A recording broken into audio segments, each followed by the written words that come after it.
ये बकरे बलि बेदी पे लाए गए विषधारी।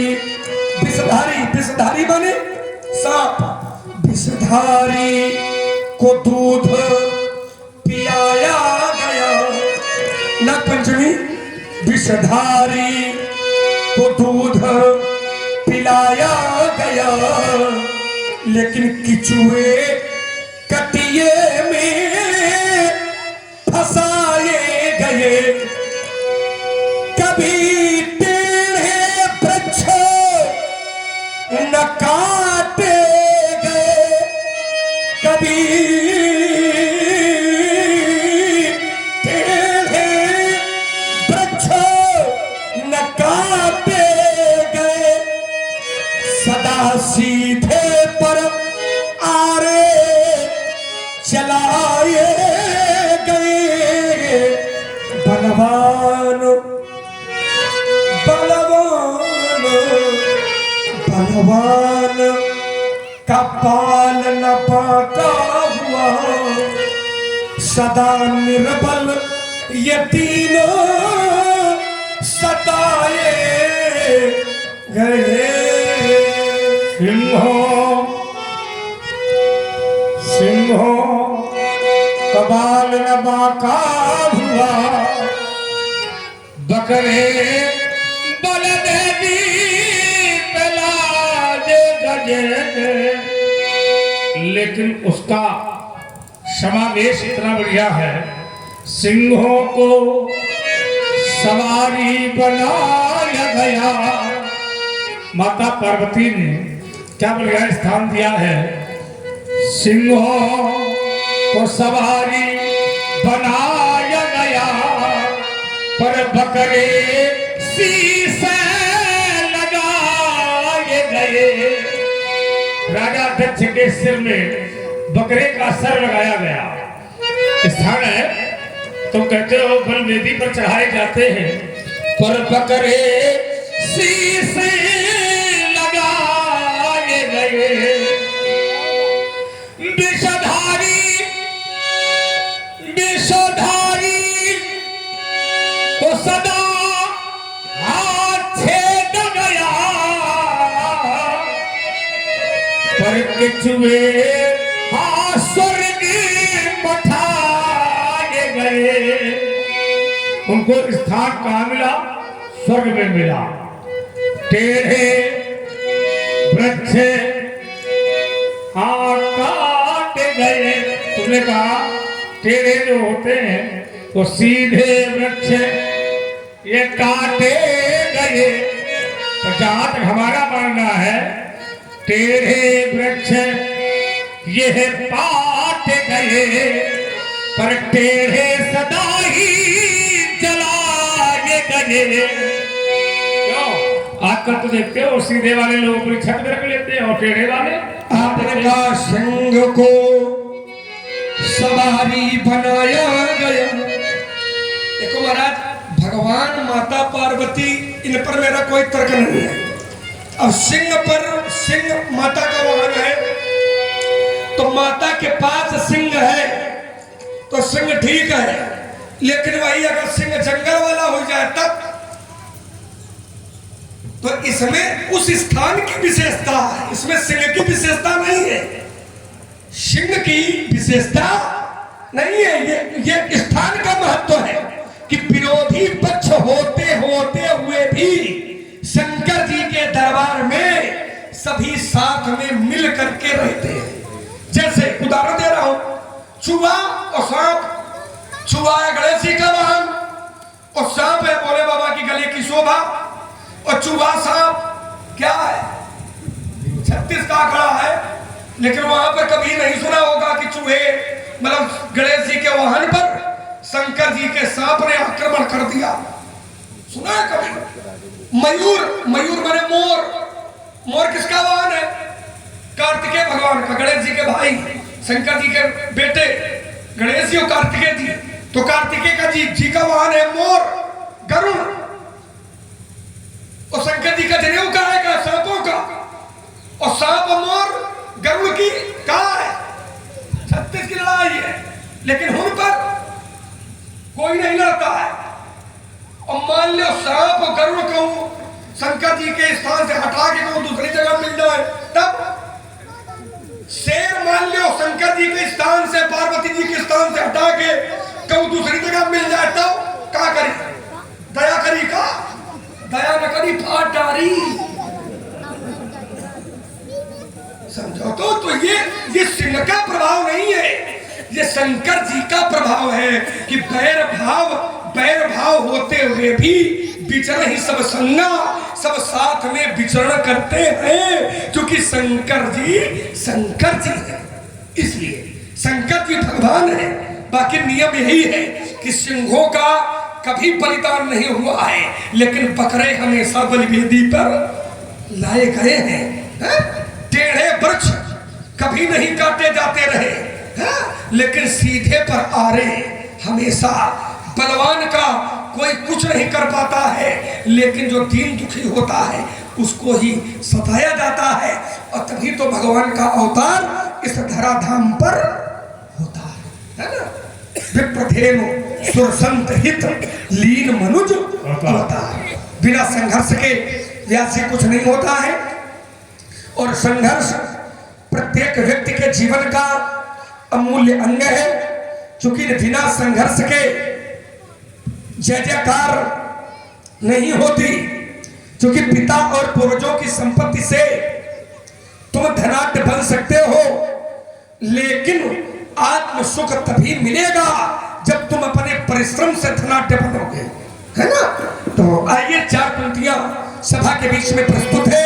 हृदय में विश्वास है सबको अच्छी लगेगी। कुछ कहना है का? निकाल रहे हो जेब से अंदर का कुछ जला रहे हो का? मेरा हाथ में कहीं डालू, तुझे क्या लेना देना? मंच पर रहोगे तो जहां मन होगा वहां नहीं डालने होगा। ये मेरे कर है, इसलिए समझिए। हाँ समझाओ। मर्यादा से काम करो। जला रहे हो तो बताओ, तो आगे चलवा देना। तू हमें मर्यादा सिखा रहा है, उलट कर तू कर रहा है। संघर्ष जीवन का पर्याय है। निकाल लो संघर्ष करके। संघर्ष जीवन का पर्याय है, ये चुनौती भरा एक अभियान है। ये संघर्ष। एक निवेदन है हमारा, जो लोग खड़े हुए हैं, अगर आप लोग बैठ जाए तो थोड़ा हमको भी अच्छा लगेगा।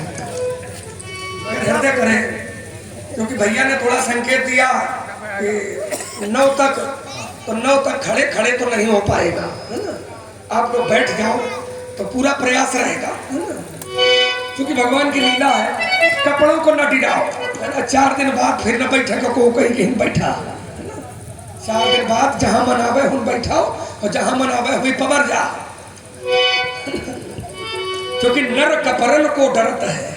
नर मनुष्य कपरन का डरत है, लेकिन नरक परन का ना है। मनुष्य रामलीला में, कथा में, भागवत में जमीन में बैठ करके ही देखना चाहिए। हमारे शास्त्र का विधान है ये, है ना। नहीं तो एक आचार्य कहा करते हैं कि नर कपरन का डरत है। कपरन, जमीन में बैठूंगा तो गंदे हो जाएंगे। कपरन का डरत है, लेकिन नरक परन का ना है। लेकिन नरक में पड़ने को नहीं डरता, क्योंकि रामलीला में खड़े रहोगे तो ये लीला की मर्यादा नहीं कहती है। नाच आच हो तो खूब क्या खाओ, है ना, है? लेकिन अगर लीला हो रही, शास्त्रार्थ हो रहा, सत्संग हो रहा है, तो बैठ करके आनंद लीजिए। नर कपरन का डरत है, लेकिन नरक परन का न है। जो नर कपरन का न डरे तो फिर विश्वास मानो कि नरक परन का न है, फिर वो कभी नरक में पड़ने वाला नहीं है।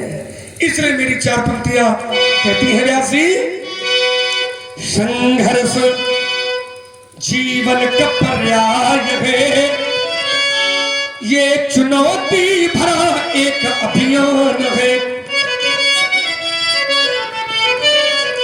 तब बिना साधना कभी होती नहीं।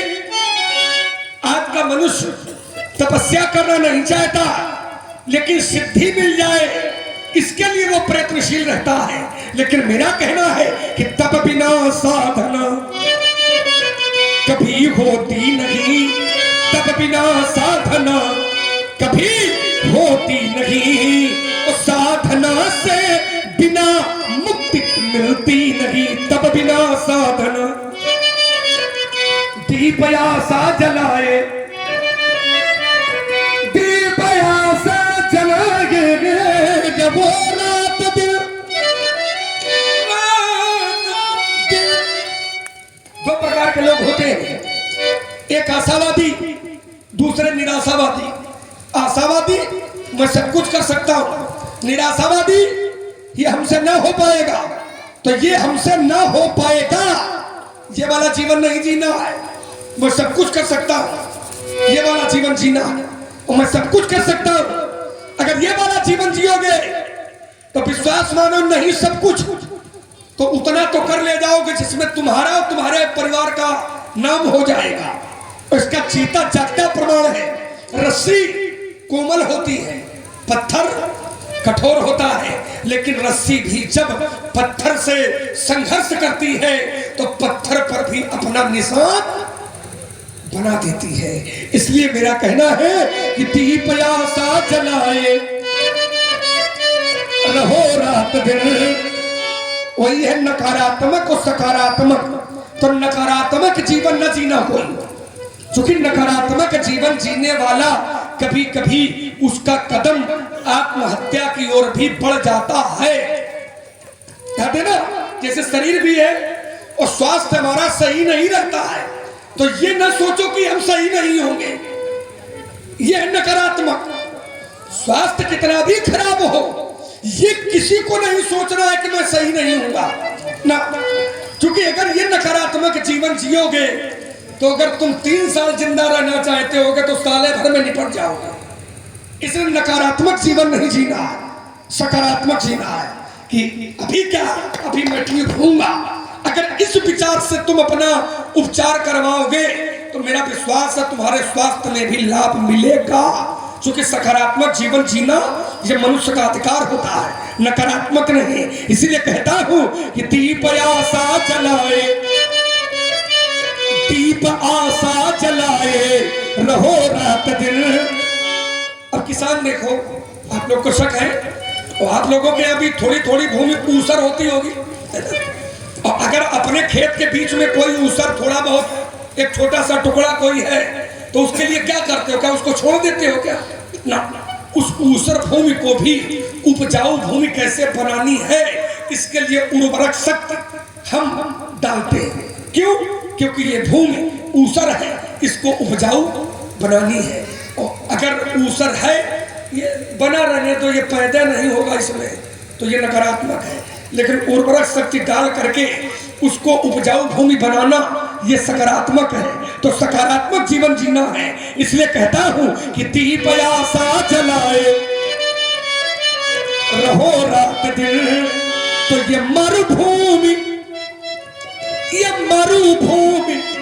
पावन वो नंदन बने, जग विविधता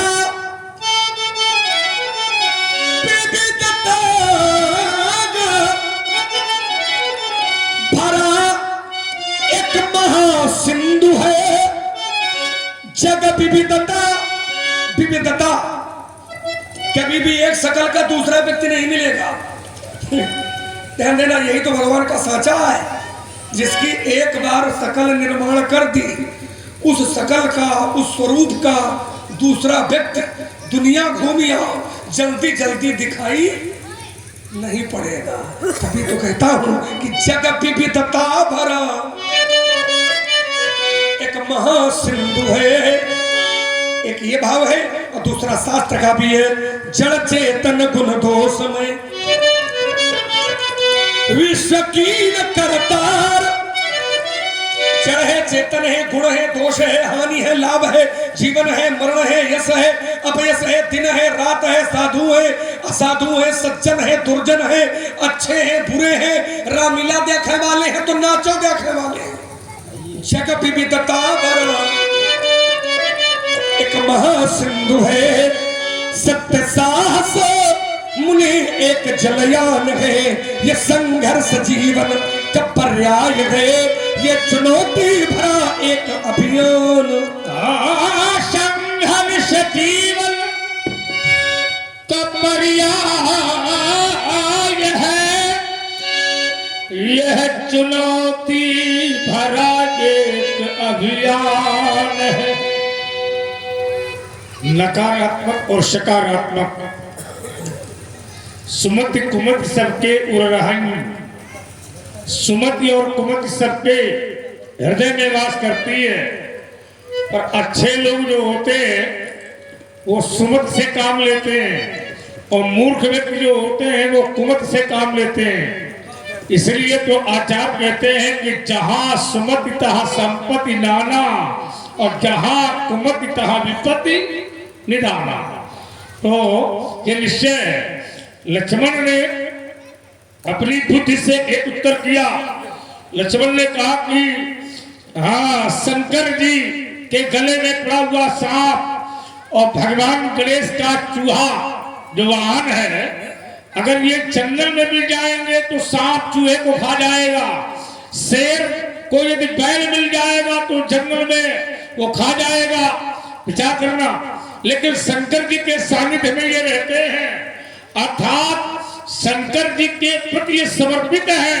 अहिंसा प्रतिष्ठायाम तत्सन्निधौ वैर त्यागः, ये अपना वैर भाव त्याग करके भगवान योगेश्वर के चरणों में समर्पित है। जब व्यक्ति अपना वैर भाव कपट छल त्याग करके भगवान के चरणों में जाता है तो उसके अंदर वैर भाव समाप्त हो जाता है। इसलिए वो वैर भाव समाप्त होने के कारण वो शंकर जी के अधीन हैं, अधीन रहते हैं। जैसे मंदिर में कोई पूजा करने जाता है तो मंदिर में पूजा करने के समय छल नहीं होना चाहिए, कपट नहीं होना चाहिए। नहीं तो भगवान कहता है कि निर्मल मन जन सो मुझ पावा, अब मोह ही कपट छल छिद्र न भावा। इसलिए छिद्रान्वेषण नहीं होना चाहिए, माने छल और कपट नहीं होना चाहिए पूजा करने में, है ना। आइए व्यास जी, लक्ष्मण ने एक प्रस्तुति दी है। ये संघर्ष करना ये मनुष्य का, ये जीव का कर्तव्य है। इस संसार में आए हो तो तुम्हें संघर्ष करना पड़ेगा। जन्म लेने वाला जन्म लेता है और मरने वाला मरता है, सुख भोगने वाला सुख भोगता है, दुख भोगने वाला दुख भोगता है। क्योंकि हानि लाभ जीवन मरण यश अपजस विधिहान, ये मनुष्य के हाथ में नहीं है। इसलिए मनुष्य को संघर्ष करने की अति आवश्यकता है। इसीलिए मैं कहा करता हूं कि आने वाले को सबने देखा है पर जाने वाले को किसी ने नहीं देखा। कब कहां कैसे कौन जाएगा ये कोई नहीं जानता। एक व्यक्ति रास्ते पर जा रहा था, मैंने पूछा कहां जा रहे हो, उसने कहा नहीं मालूम। कहां से आए हो, नहीं मालूम। जाना कहां है, नहीं मालूम। आगे बढ़ा, एक व्यक्ति और दिखाई पड़ा, मैंने कहा तुम कहां जा रहे हो, उसने कहा मुझे प्यास लगी है। मैंने कहा कहां जाओगे, उसने कहा मुझे पंडित की याद आती है। एक लज्जावान व्यक्ति जा रहा था, मैंने कहा तुम कहां जा रहे हो, उसने कहा मुझे घूंघट की याद आती है। एक असहाय वयोवृद्ध व्यक्ति जा रहा था, मैंने पूछा तुम कहां जा रहे हो, उसने कहा जवानी निकल गई, अब मेरा बुढ़ापा आ गया, अब मुझे रोज मरघट की याद आती है, रोज मरघट की याद आती है।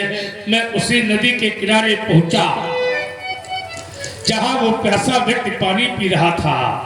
मैंने कहा इसी का नाम है पंघट। नदी वही है, पानी वही है, पानी को पीने वाला भी वही है, इसका नाम है पंघट। थोड़ी देर बाद मैंने देखा एक मेला आ रहा था, मेले में लोग आ रहे थे, लोग कह रहे थे राम नाम सत्य है, सत्य बोलो मुक्ति है। उसी मेले में 4 जनों के कंधे पर कोई आ रहा था। जिस समय नदी के किनारे आया, लकड़ियों पर सजाया गया, जिस समय उसे नहलाया जा रहा था। मैंने कहा जब ये पैदा हुआ था तो पहला स्नान दूसरों ने करवाया था, अब ये संसार को छोड़ के जा रहा है, अब ये मर करके जा रहा है, इसका अंतिम स्नान भी दूसरे ही करवा रहे हैं। उस कर्म की कल्पना है। आइए व्यास जी में कहे देता